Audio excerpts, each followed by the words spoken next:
welcome to Daytona 500 qualifying. Now, this is not normally what you see for Daytona 500 qualifying.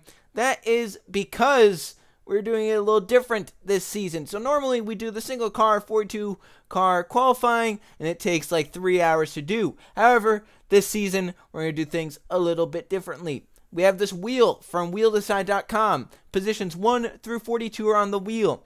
Now, made a list of drivers randomly on what time they would go out for all 42. And basically what's going to happen is drivers will spin the wheel.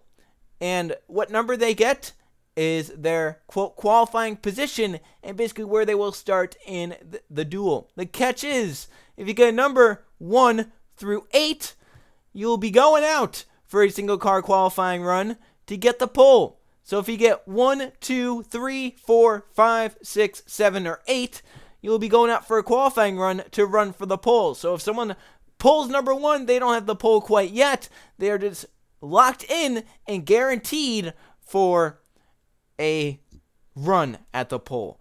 So as you see, I have entered the choices in an order in which it's kind of semi-random. Instead of just going in order 1, 2, 3, it's going 1, 42. So it's like kind of lowest, highest, next lowest, so stuff like that. So the first driver that will be spinning the wheel to find out their qualifying position, I guess, is Riley Spurlytube. Now, for Spurly, this could be an advantage because all 8 numbers are still on the wheel, or it could be a huge disadvantage because all those other numbers are still on the wheel. So it's not like it's guaranteed that he's going to get a top 8 number. So we'll click to spin, and we'll see what number Riley Spurlytube gets for Daytona 500 qualifying. He gets the number 25. So Riley Spurlytube will be 25th. He'll be in duel number 1 for it.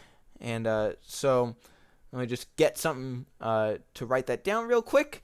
And we'll be right into the next one, who is Anthony Hernandez in the 4 car. We'll see what Hernandez gets. Also, before I forget, I need to take the number 25 out and then modify the wheel. So then Anthony Hernandez cannot get number 25. So we spin. For some reason it has sound now. And he gets 21. So now Anthony Hernandez, number 21 for him. That means we take number 21 out. And we will apply those changes. Next one is Luigi, who's had some tough Daytona 500 qualifying luck before. We'll see if a wheel is any better luck for him.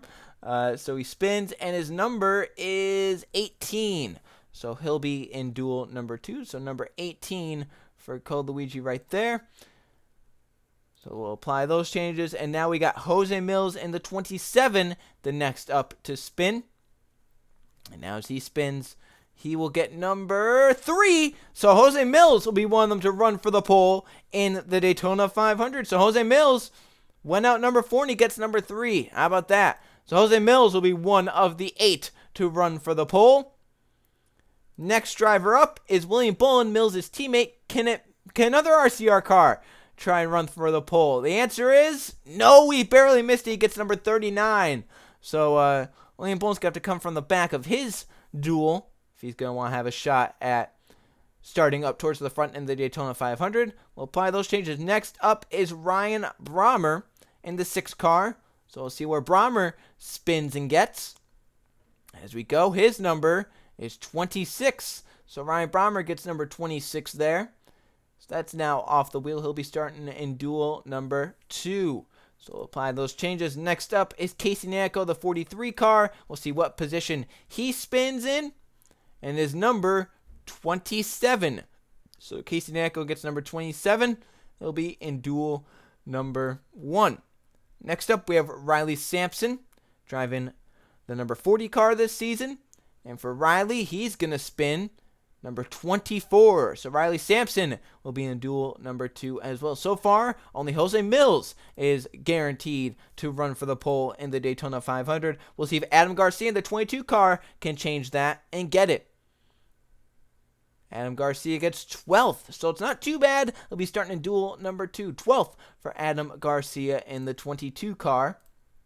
Next up, we have Scott Gregory, related to Michael Gregory, I assume.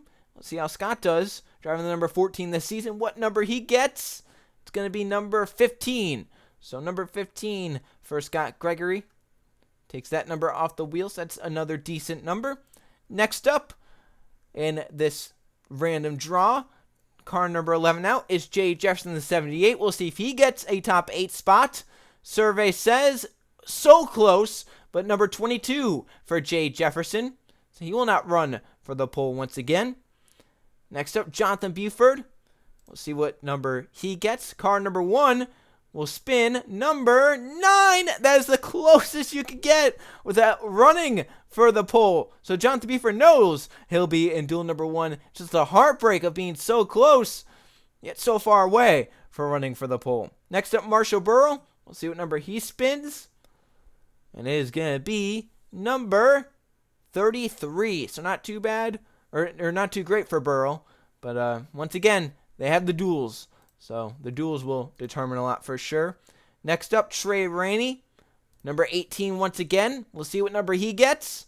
It's going to be number 34. So once again, some of these drivers got some bad numbers. Trey Rainey, number 34, right there. Next up, Antonin Charlebois, 55. We'll see what number he gets.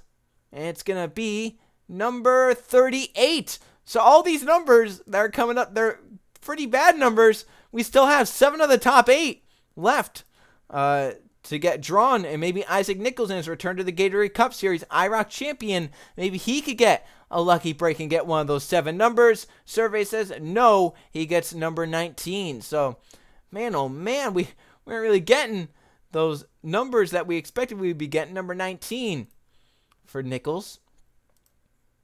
Next up, Anthony Fox. We'll see what number he pulls, the 38 car. Anthony Fox gets 17, so he will also not be running for the pole in the 500. Once again, only Jose Millz is guaranteed that so far. We'll see if Nathan Stapleton can change that, though. And we'll see if he could get a good number inside the top 8. The jury is out, and he gets number 32, so this wheel is not being too nice to these drivers that are going out earlier. But maybe it'll change because the king of NR's up, Zachary Fitzwater Sr. Will he get one of the top 8 positions? No, but he's going to get a top 10 position, 10 for Zachary Fitzwater Sr. Once again, so close yet so far from being inside the top 8. Next up, Griffin Lynn, season number 6 champion, back in the 7 car. And he's going to get number 30. So Griffin Lynn, number 30 right there. Not too great for our season 6 champion. Once again, still only Jose Millz has got one of those spots. We'll see if the halfway point Derek Bouchard has any good luck. See if he could get one of those 7 positions that are still left. He does. Number 7. So now Jose Millz and Derek Bouchard are confirmed to run for the pole. The question is, what other 6 drivers will join? Will it be Roman Fenway? He's next out. Will car number 13 be lucky for him here today? No, he gets number 28. So my gosh, we're kind of rinsing out these high numbers, and we'll see if maybe that's good luck for Carson Bauers, his return to the Gatorade Cup Series, car number 19.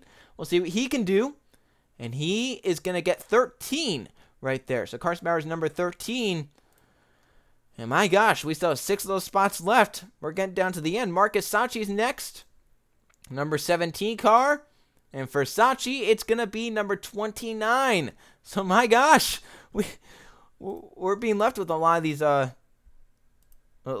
these small numbers, and maybe next up Dale Lightning can possibly do something. We'll see if Dale Lightning can get one of those 6 spots left. No, number 36 for that. How about that? Still 6 numbers left for anyone to try and run for the pole. Maybe Sebastian Cucalon has the luck to run for the pole. Car number 51 gets 35. That's really close. Number 8 on the wheel. Once again, close yet so far away. Now Max Anderson, season number 8 champion, takes to the wheel. Car number 83. What will he spin? It's going to be number 1. He is going to be the first one to go out in single car qualifying for the Daytona 500. Max Anderson is going to be running for the pole. So he's one of the 3 that we know is running for the pole in Daytona 500 single car qualifying. We'll see who the other 5 are. As next out is Eli Bright. We'll see if this Hendrick driver has some luck. Survey says it's number 14 for the driver of the 88. Not too bad. We've seen some drivers get some really bad numbers. Next up, Diego Yepes back in the saddle. We'll see what number he gets. And it's going to be a good one. Number 5 for Yepez. He is another one. So we now know 4 drivers. Millz, Bouchard, along with Anderson. And now, Yepez. So that's 4 drivers. We have 4 of those spots left. We're getting down to the end here. As next up is Edwin Mendez taking over the role for number 11 for Joe Gibbs Racing. What number is he going to get? Well, it's another one of those. Now we have 5 drivers. Mendez gets number 8. And now we're down to 3 numbers left. 2, 4, and 6 would get a driver in for Daytona 500 pole qualifying. As next up is Carter Friesen. Can he spin one of those 3 numbers? 2, 4, 6 is what he's looking for. He is going to get number 6. And Carter Friesen is going to run for the pole in the Daytona 500. So how about that? So now 2 numbers remain up there. Can Teejay Handley keep the hot streak alive and get number 2 or number 4?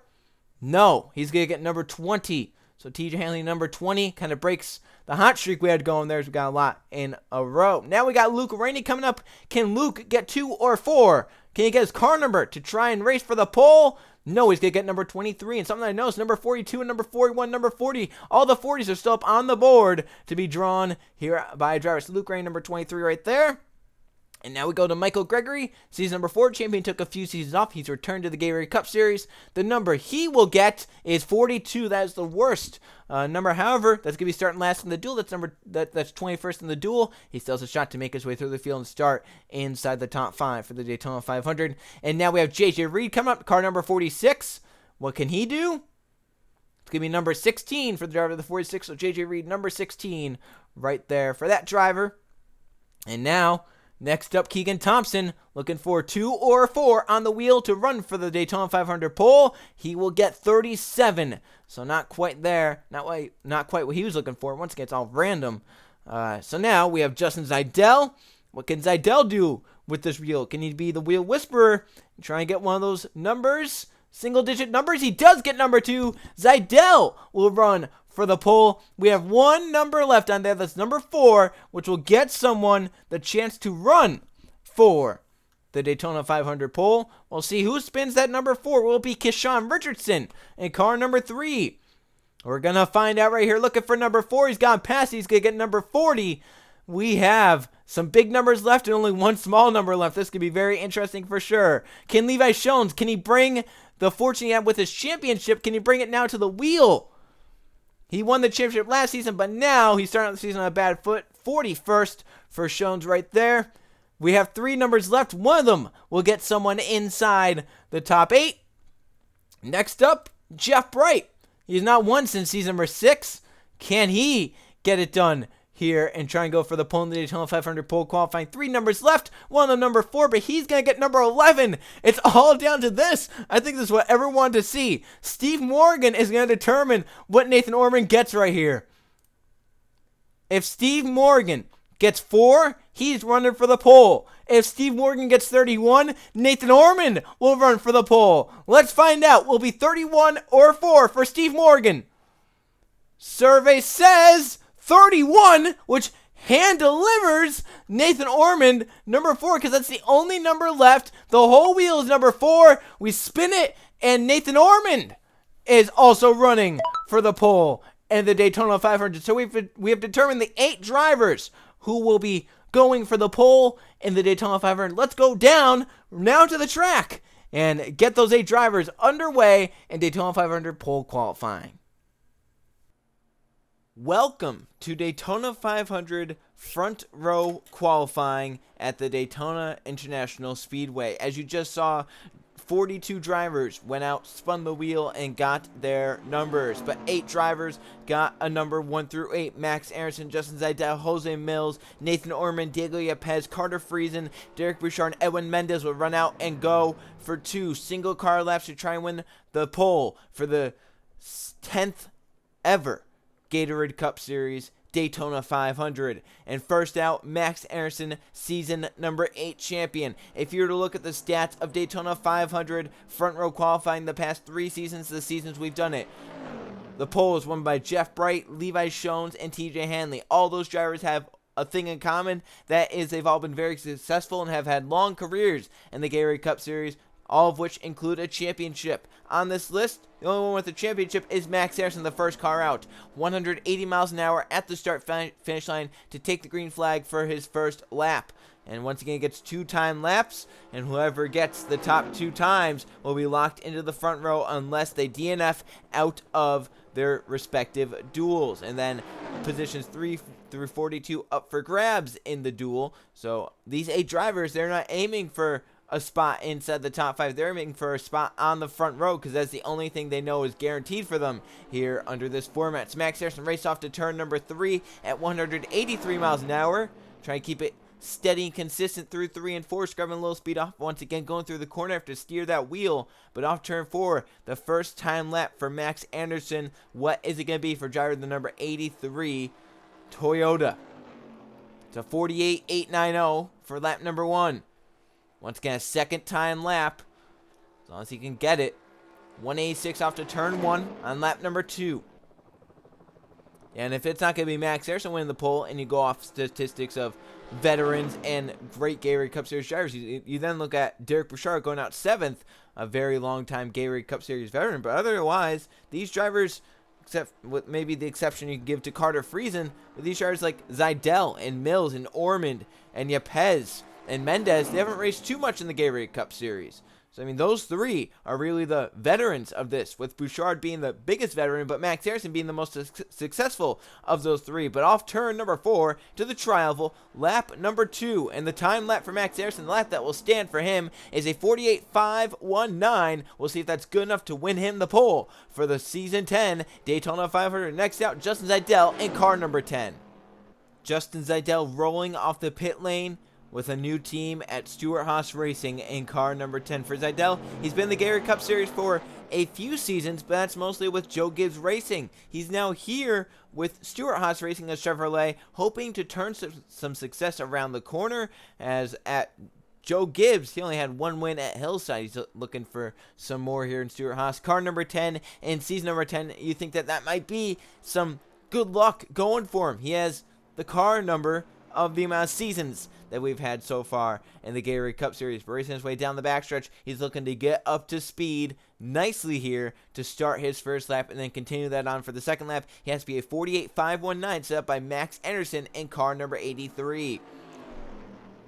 As he goes through 3 and 4. Once again, after him, Jose Millz, Nathan Ormond, Diego Yepez, Carter Friesen, Derek Bouchard, and Edwin Mendez will round out this 8-car field. Remember, positions 9 through 42 were picked because of that wheel. But once again, they're not locked in because we have the duels at Daytona coming up in just a few days. Zidell racing off to turn number 1 at full song. 185 miles an hour there. That's a decent speed off to turn number 1. Will be interesting to see if he can keep that speed off turn 2 down the backstretch. I think he's going to have a flyer here. Down the back for Justin Zidell, car number 10. Racing off pretty well. 184, trying to get up to 185. I couldn't quite think that wind's going against him on the backstretch, really limiting the power of these cars down the straightaway. So if anyone could get up above 184 down that backstretch because of that wind, I think that shows that they have some motor in the car for speed weeks. Coming down to the tri-oval, 185 with some wind going with them. 186 lap 1 is a 48.517. Already has beaten Max Harrison's time. How much can he improve on it is the question off to turn number 1. Well, so much for that prediction that champion is going to win the pole. That's going to change. How badly can Zidell change that is the question. He technically doesn't have to complete this lap, but he wants all the speed he can get out of that number 10 car. Obviously, the second lap faster than what the first lap will be because he's now up to full speed. He got to 185, but no higher. So on that second lap, if you can get above 185, I think you'll have a shot. It'll show that speed of the car if you could get above that speed down the back. But down to the tri-oval, lap 2, and the time lap, the better lap for Zidell, will be a 48.154, a fast lap for the 10 Justin Zidell. Will it hold is the question over Jose Millz, who was the third car to hit the track in car number 27. Jose Millz getting out onto the racetrack in car number 27. Looking to try and dethrone Justin Zidell, just set up the time of 48.154. That currently has the pole position for the 10th running of the Gatorade Cup Series Daytona 500. But Jose Millz going to try and enter the Gatorade Cup Series on the right foot with Richard Childress Racing's number 27 car. Drove the Target Series number 11 last season and saw some good success. Won a couple of races. He's looking to win a couple Gatorade Cup Series races this season. And he's a driver that could definitely do it for sure. But now, getting up to speed, he enters the backstretch, merging up onto that double yellow line. You want to hold it as tight as you can to that line without going below it. Obviously, once you start a time lap, if you go below the double yellow line, even if it's in the tri-oval, even though you're not trying to pass someone, that is illegal in qualifying. You have to stay on the racing surface to make it a time lap. So we'll see what Jose Millz can do off turn 4, getting a nice tailwind, pushing him down this front stretch into the tri-oval. And he'll start time lap number 1 in Daytona 500 front row qualifying. We'll see if he can try and get up to speed here like Zaidel did. 183 after turn 1, 184 there, a glimpse of it. I think Zaidel did get up to 184. We'll see though down this back. Remember, in the first lap, Zaidel could not break 184. If Millz can try and get up to that 184, but he's lagging at 183. Can he get a glimpse of it to try and see some hope? Already a mile an hour off.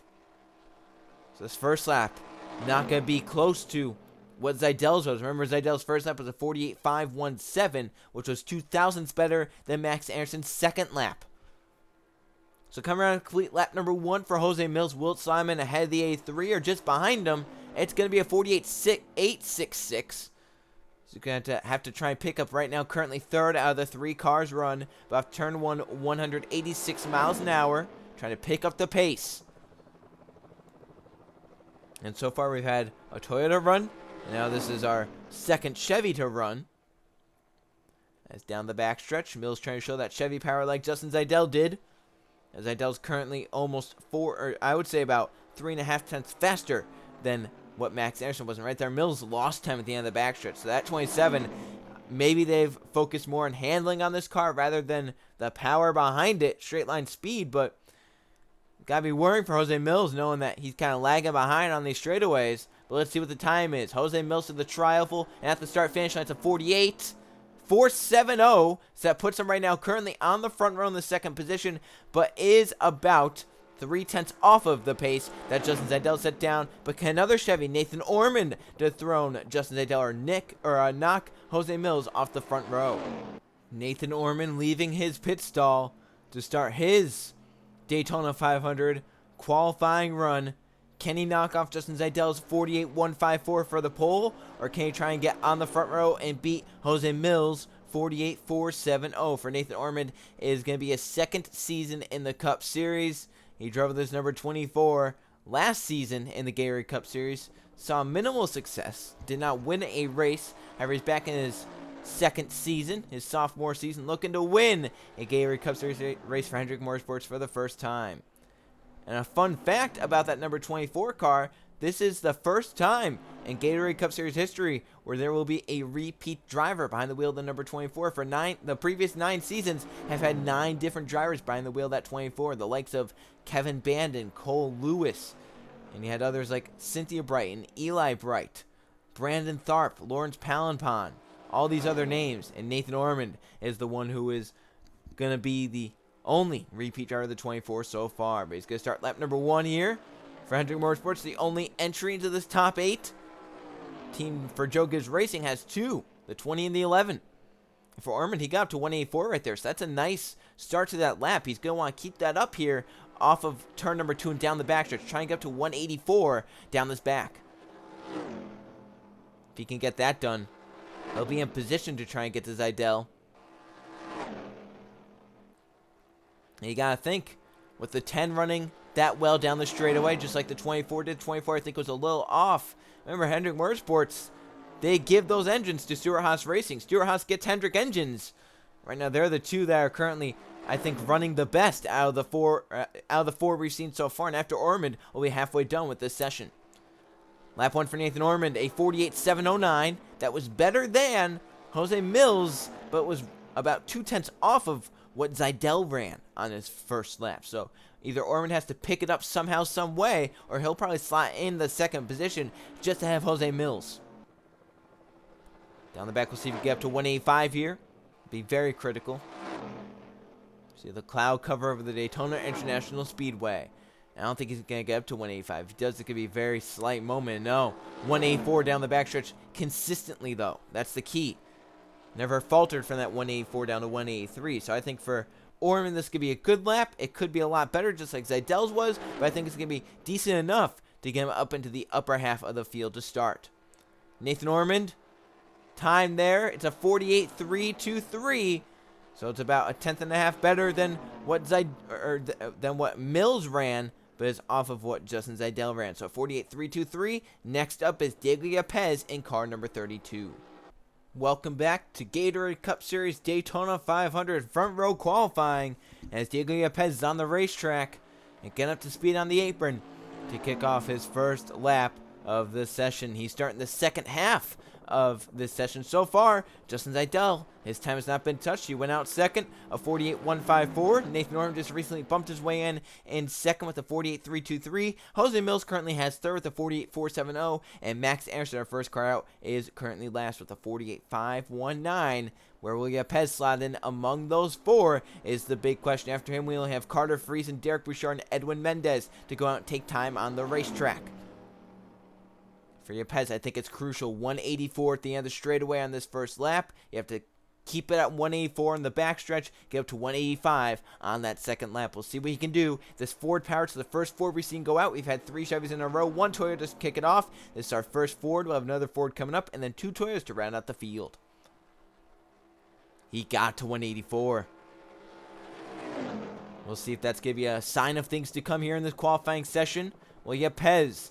Battle with Zeidel for the pole in the Season 10 Daytona 500. We're going to find out down the backstretch. Can he get up to 184? Or that headwind pushing him, but there it is. 184.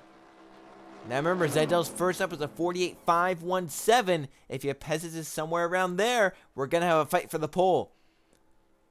If it's a little off or a little below, it's going to be right there. We'll see what it is for Yepez. His first lap in the books is a 48.657. I'm shocked. I thought it would have been a lot faster than that. But we'll see if he can try and rein in and do something with this second lap.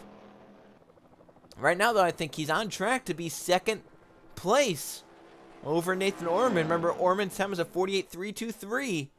So it'll be interesting to see if he can beat Orman. Remember, Nathan did not get up to 185 down the back. Yeah, Pez does. That's going to be a huge difference maker. 185 for car number 32 down the backstretch, down to 184 into the corner. And for Diego Pez right now, looking at the front row for the Season 10 Daytona 500. He might not knock Justin Zeidel down to second, but he may knock his way up to second, knocking Nathan Orman back to third. To the line, lap number 2, Yepez, a 48.234. That is within a tenth of Zeidel's lap. That is currently 800ths behind that 10, but 48.234. Yepez currently second in qualifying as Carter Friesen is next to go out.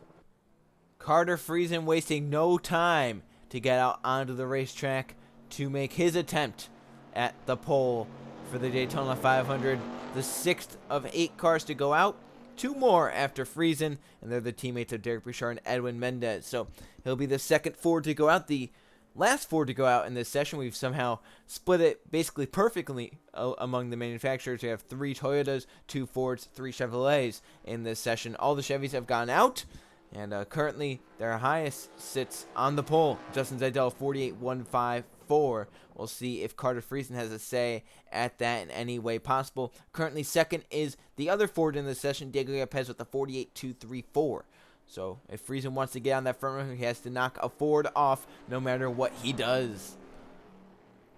For Carter Friesen, he is what I would call a veteran of the Gatorade Cup Series. His first season was back in season number 5, so he's been here for quite some time. Runner-up in the championship back in season number 7 to Teejay Handley. And he won his first race at Michigan in season number 5, backed it up, went to Michigan later in the season, and was injured in a horrifying crash into the inside safer barrier. But lap number 1, that is looking good. 185 off to turn 1. That is boding well for the rest of this lap. We'll see what Friesen can do off to and down the backstretch. He's going to get to that 184 easily. Can he get up to 185 is the big question. If he can do that, he is tracking as Zidell, and he does. Carter Friesen right now tracking to be on the pole for the 500.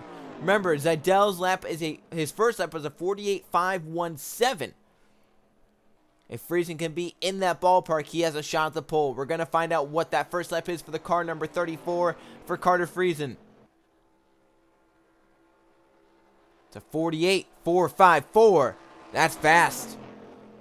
That bumped his way ahead of Jose Millz already. So we'll see what Friesen can do. That currently slots him in the 4th position, but he definitely wants more. He wants that pole. He needs to pick up 3/10 exactly to tie Zidell. He needs 0.301 to knock Zidell off. 185 is looking for 186. He gets it. That's faster. He got 186 for a glimpse. You know, it was only just that little bit. It's more than what Zidell had down the back. Zidell won 185. Friesen got a glimpse of 186. And I think this could be, right now, current provisional pole lap. Carter Friesen, tri-oval, checkered flag, 48.055. New pole sitter by a 10th. As Carter Friesen knocks Zidell as second, and car number 34 in the provisional pole. But can the Joe Gibbs Racing teammates of Derek Bouchard and Edwin Mendez do anything? We're going to find out next in Gatorade Cup Series qualifying. Well, Derek Bouchard left the pits faster than anyone has. He is excited to be back in that car number 20. Seems like his career always puts him in that Joe Gibbs Racing number 20 car. But he is excited to be here in this 8-driver battle for the pole. And I know he's going to put it all out. He's going to just mash that pedal to the floor and hope for the best here in qualifying for the Daytona 500. For Derek Bouchard, it's been a long career in the Gatorade Cup Series. Dates back to the beginning of the Gatorade Cup Series, way back when, around season number 3, season number 4, when Bouchard first entered the league. And ever since then, he's won some races. He's never really been considered an elite driver. He's just been considered a veteran and a good driver, a driver that can get you into the chase and get you some top 10s, top 5s, and even win you a couple races in the season. We'll see if Bouchard can knock off Carter Friesen. Remember, going back to at the beginning when I mentioned the 3 drivers who have won the pole for the 500 under this single car qualifying. Jeff Bright, Levi Schones, Teejay Handley. So all of them have a thing in common. They've all won a championship. That was pointing nicely to Max Anderson, who was the only one in this session who had a championship. But then I went on to say, well, they're all also veterans of the Gatorade Cup Series, because at the time when Schones won his pole, he was not considered a champion because he had not won the championship yet. So I said veteran. I then called Carter Friesen a veteran. He goes out, he sets down a pole lap. I would also consider Derek Bouchard more of a veteran than Friesen. So we'll see if Derek can try and set up a lap faster than Carter Friesen, or will he fall behind? Right now, 183, 184. Remember, Friesen was a lot faster than that on his first lap. I think for Bouchard, he's going to be fighting for about 2nd, 3rd, 4th here on this lap. Remember, to get on the front row, he has to beat Zidell's 48.154, which is a 10th off of Friesen's 48.055. And then Pez currently sits in 3rd with a 48.234, with Ormond in 4th with a 48.323. That lap for Bouchard, not great, at 48.732. Let's see if he can try and get ahead of some drivers right here so he's not 8 of the 8 run. And the only car left after this is Bouchard's teammate, new teammate, Edwin Mendez in the 11 car. First ever Gatorade Cup Series season, he's driving the famed number 11 for Joe Gibbs Racing. And down the backstretch for Bouchard, he wants everything he can out of this lap. Trying to get as fast a lap as he can for Joe Gibbs Racing and Toyota. Because right now Toyota has not had a great showing in qualifying. Currently, they're the last. There's been 6 drivers out. Currently, they're 6th. And I'm sure Bouchard wants to not be 5th out of 6th. Or I guess 6th out of 7th then. But lap for Bouchard, a 48.344. That knocks ahead of Jose Millz. But it's currently good enough for 5th of 7 run. And we have one final car left. And that is Bouchard's teammate, the 11 of Edwin Mendez. The final driver to set up a lap in Daytona 500 single car qualifying. Run for the pole. Edwin Mendez in car number 11. Car 8 of 8. He has a lot of importance here. He wants to obviously run for the front row run for the pole, but also this determines which duel these drivers are going to be in. Right now, they don't really know. Is Max Harrison going to be in duel 1 or duel 2? You know, stuff like that. So, currently, pole lap, Carter Friesen, 48.055. He is basically on the front row no matter what. Once again, unless he wrecks in whatever duel he's in, whether that be duel 1 for the pole or duel 2 for second position. Currently, the driver who sits second, does not want Mendez to go any faster, is Justin Zaidel, 48.154. That would put the 10 car in duel number 2 on the front row. That would be on pole for duel 2. Currently in third, Diego Yepes with a 48.234. Fourth is Nathan Orm with a 48.323. Fifth is Derek Bouchard, 48.344. For sixth, it's Jose Millz, 48.470. And currently last is Max Harrison at 48.519. So far, as I mentioned, Toyota has not had a great showing. Currently seventh and fifth. This is the last Toyota to go out. And for Mendez, 185. He might have a say in who sits on the front row and who claims the pole. I think this is what everyone kind of dreams of, everyone wants to see when it comes to single car qualifying, and that is a battle down to the end. You had Carter Friesen go out 6th and lay down a pole lap, and now Edwin Mendez going out 8th, laying down a lap that could challenge Carter Friesen's, and if that challenge Friesen's, it'll challenge Justin Zaidel's for the front row absolutely. We'll see. Mendez tri-oval to complete lap 1, start lap 2. 48.436. He needs to pick up about 4/10 to get the pole for the Daytona 500. If he wants a front row spot, he doesn't need that much. He only needs about 3/10. Well, the final time down the super stretch in this session. Can Mendez get to 186? If he can get more than a glimpse, that might be better than Friesen's. There it is. It holds at 186. Edwin Mendez has never raced in a Gatorade Cup Series car. It's his first ever season. Can the rookie sit on the pole for the 10th rendition of the Gatorade Cup Series Daytona 500? Coming around to see, will it be a 48.055 or better? It is a 48.011, just like his car number. How about that? The 11 car gets an 011, and it gets him the pole for the 10th Daytona 500, assuming all goes right. Edwin Mendez is on the pole for the 10th Daytona 500. Thanks for watching qualifying and all that has occurred. Duels, trucks, Target, Cup, IROC, all coming at Daytona this week. Thanks for watching. See you guys next video.